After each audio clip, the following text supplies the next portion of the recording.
So I asked photographers to send me the weirdest request clients have ever asked them to do. And honestly, some of you are should be charging hazard of pay, I swear.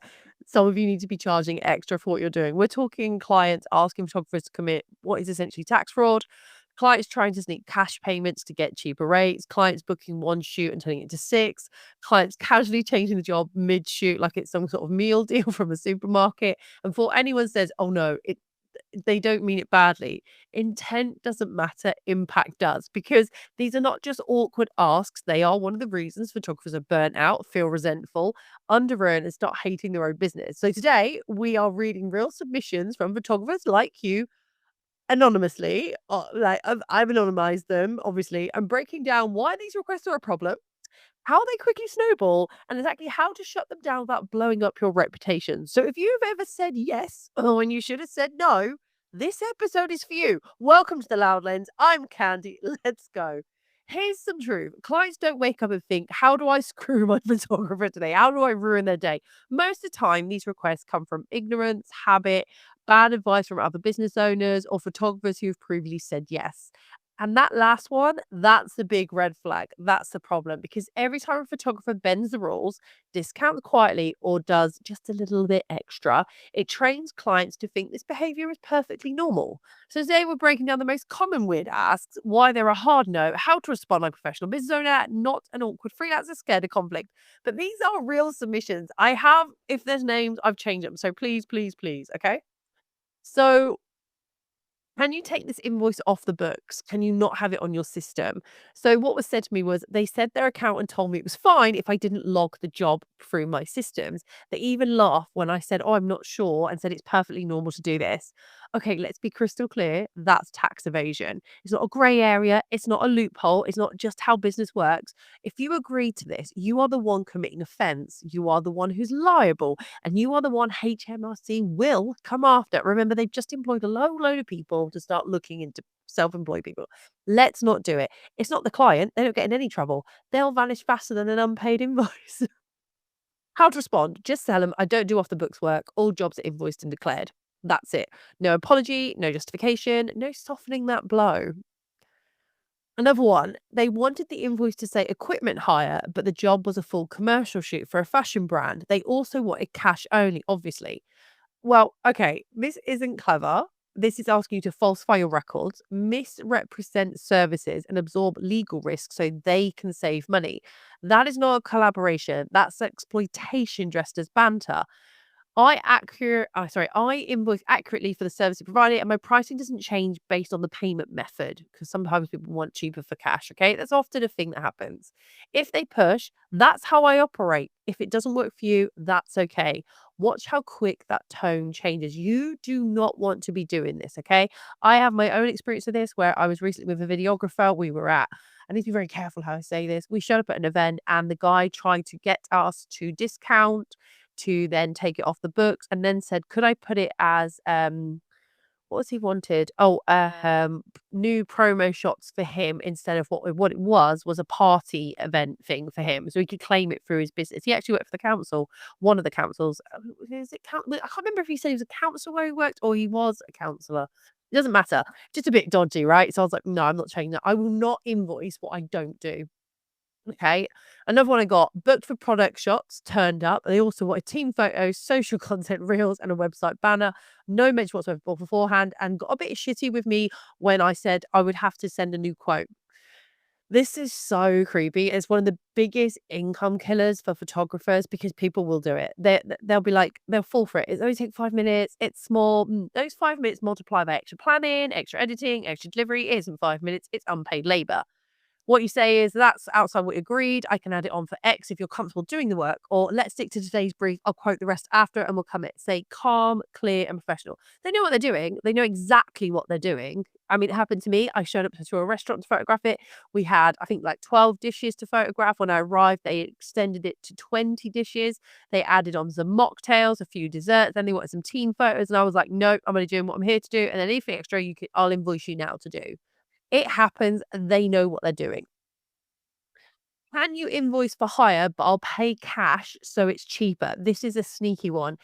It's on the surface, it sounds like a favor. Can you invoice me for a higher cost, but I'll pay the cash so it's cheaper? Effectively, you're falsifying records, misrepresenting services, and again, throwing yourself into a whole load of tax issues.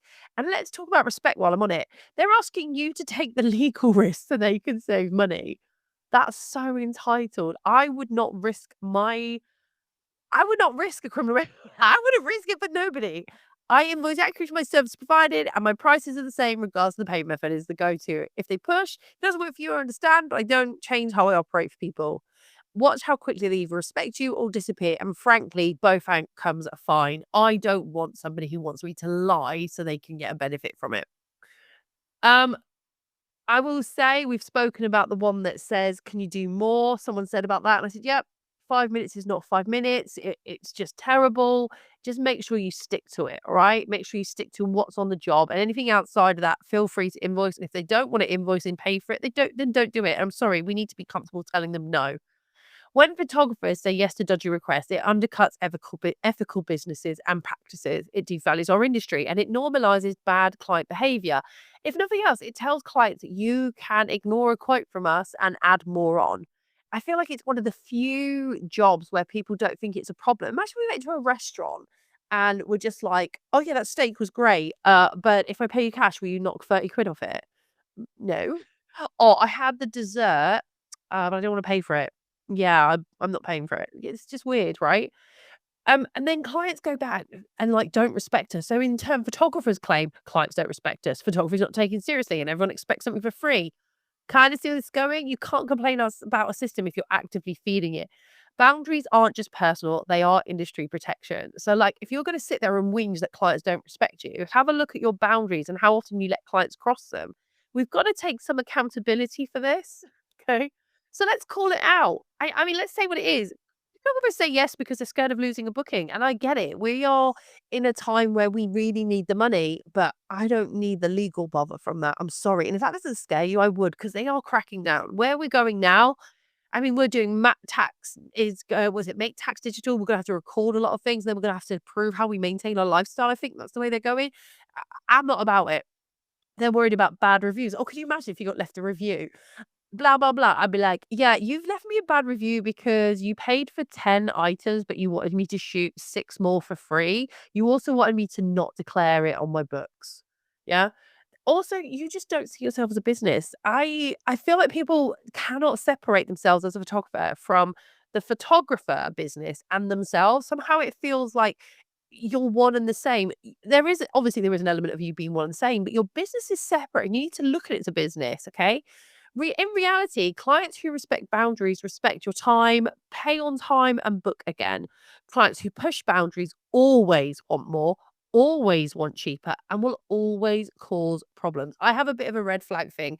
If there's a lot of back and forth and I start to feel a bit hinky about it, I'm like, I'm not the photographer for you. I get rid of them. People go, oh, but don't you need the work? Do you know what? We can all do the work, but I don't want the headache from these clients. The more they push back on me, the more those red flags grow because I know when it comes down to the day, it's going to be hell.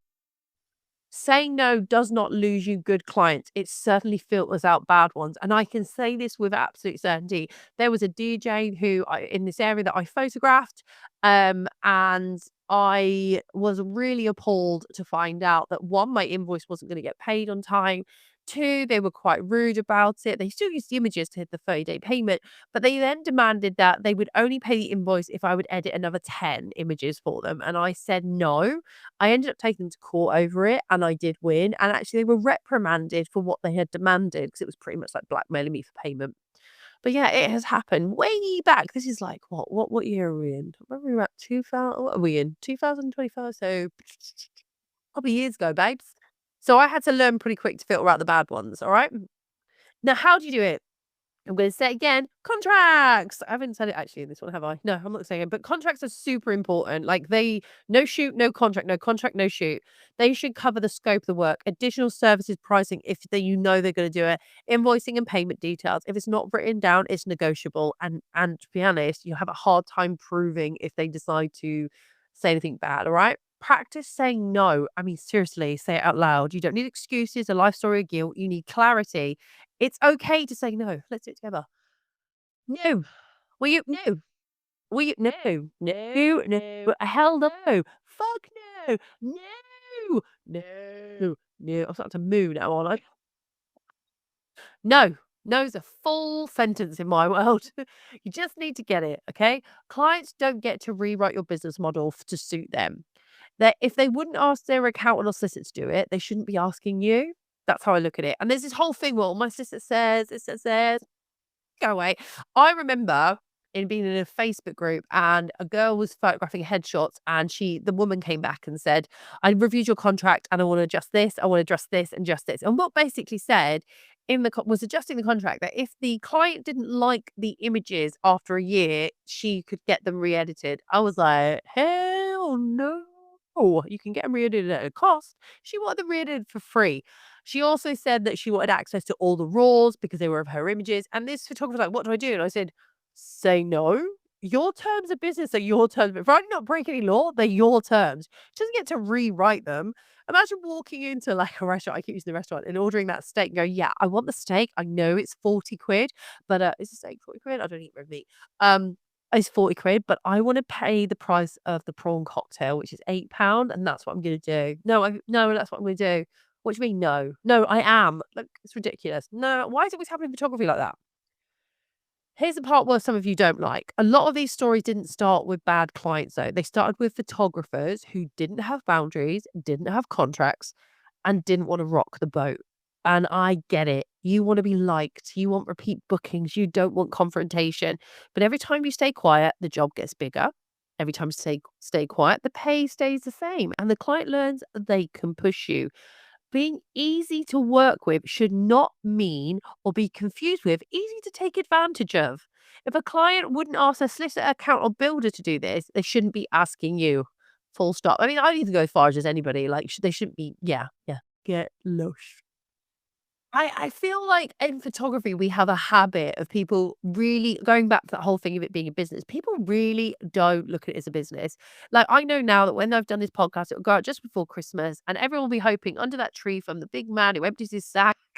I've just realized what I've said. If you've got any kids in the room, don't let them listen to this bit. We know Santa's not real. Um, so, you want a camera. Next thing you know, there's an influx of people in January declaring themselves a photographer and chucking like 100 quid to get some money because everyone thinks it's a quick buck. Forgetting there is so much involved in being a photographer.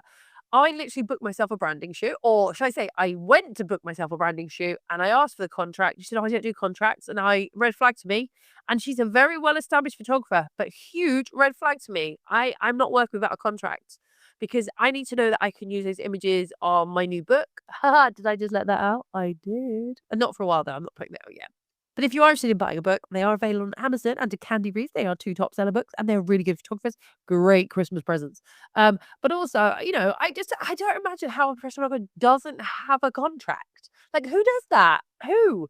And it got to the point, like, even when I was like, she was like, do you want to pay? No, because I'm paying money to your bank account and it's not even linked to a contract. So, like, all I'm doing is giving you money. I want something linked for it. She went, oh, yeah, I've just, no one's already asked for a contract. I want one.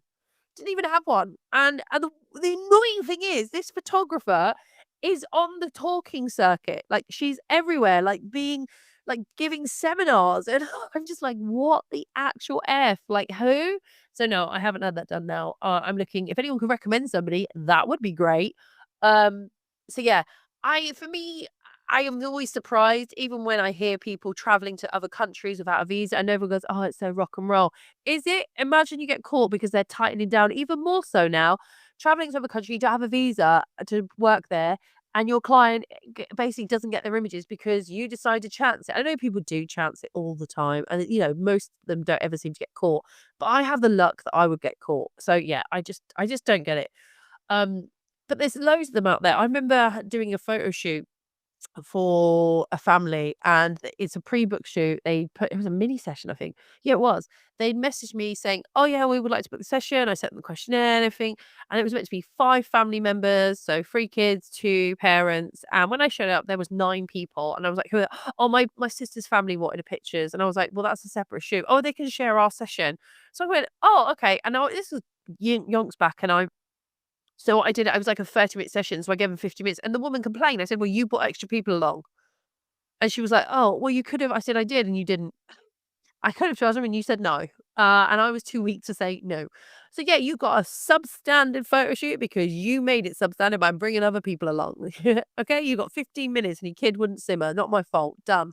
I know it sounds really silly, but that's when you have to start standing up for yourself. You have to, because I find that a lot of the negative feedback I find with photographers is often because clients have really overtaken like control of stuff.